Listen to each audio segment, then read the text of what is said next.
Hi guys! Ang tutorial natin ngayon, how to remove and add moderator even you're not live using community setting.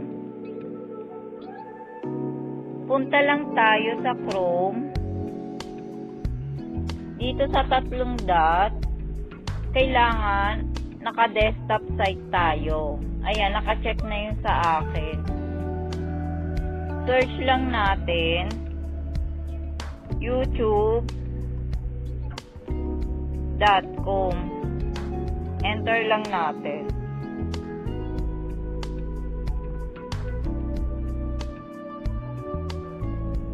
Ayan, dito sa taas, sa icon natin, pindutin lang natin. Punta tayo sa YouTube Studio.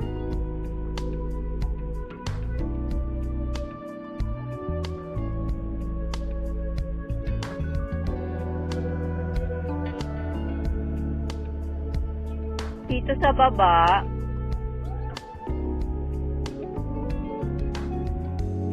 pindutin lang natin yung settings. Punta tayo sa community.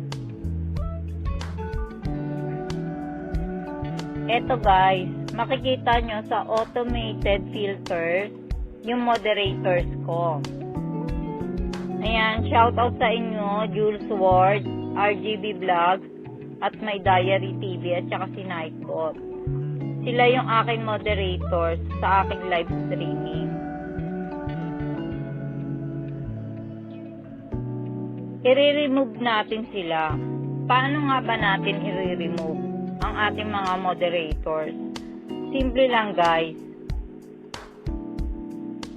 I-X lang natin yung channel nila. Tapos isi-save lang.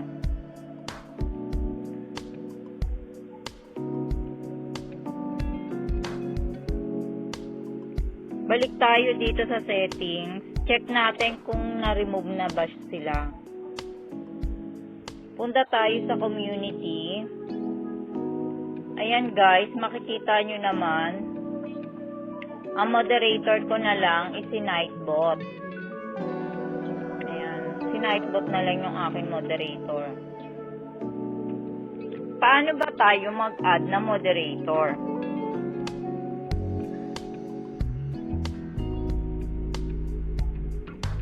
Punta lang tayo ulit sa ating YouTube.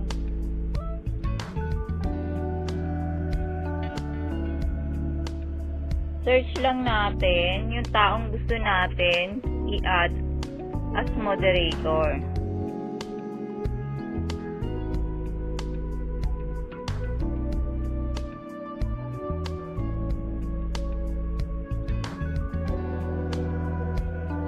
Ayan yung channel na gusto ko i-add as moderator, si Gloria Eves. Click lang natin yung tatlong dot. Lalabas yung share. Click lang natin yung share. Click lang natin yung copy link. Antayin lang natin. Tapos, balik tayo dito sa Chrome. Ayan. I-paste lang natin yung copy link. Tapos, enter. Hintayin lang natin lumabas yung icon niya. Click natin yung icon na lumabas. Ayan guys. Moderator ko na si Gloria Eves. Pero, kailangan natin siya i-save. Ayan. Na-save na siya. Mag-add pa tayo ng isa pa. Punta lang tayo ulit sa ating YouTube. Search lang natin yung taong gusto natin i-add as moderator.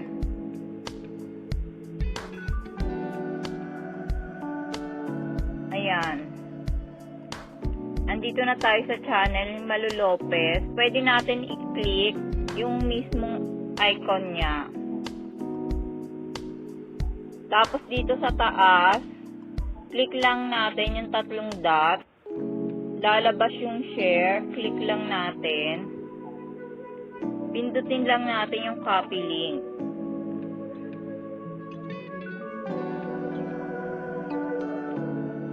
Balik lang tayo dito sa Chrome.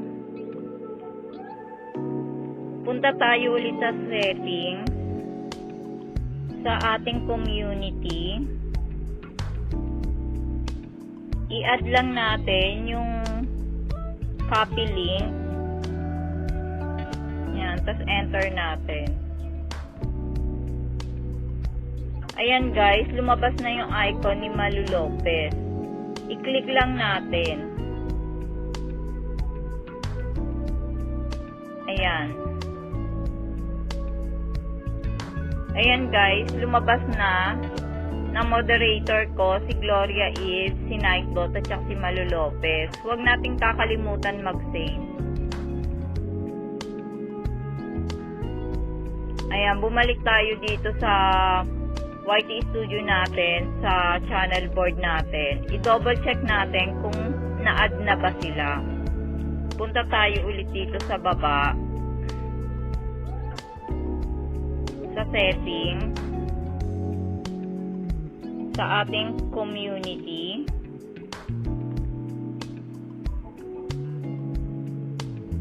Ayan.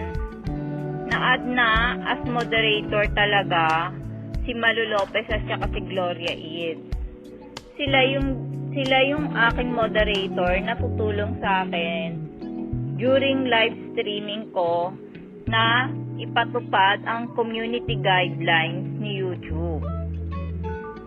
Yan, kasi pag yung mga spam message or hide or held for review, naka-time out, or pag may nag-message na hindi maganda, sila yung tutulong sa akin as moderator para maging maayos ang ating live streaming. Kasi kapag naka 3 times na tayo na sa paglabag ng community guidelines natin, pwedeng ma-terminate ni YouTube ang ating channel.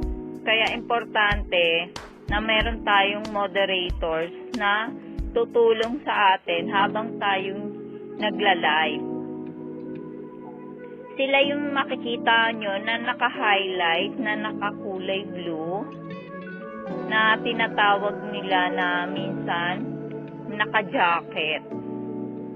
Yan, sila yon. Ayan guys, hindi ko na siya wala naman tayo si-save kasi naka-save na sila as moderator natin.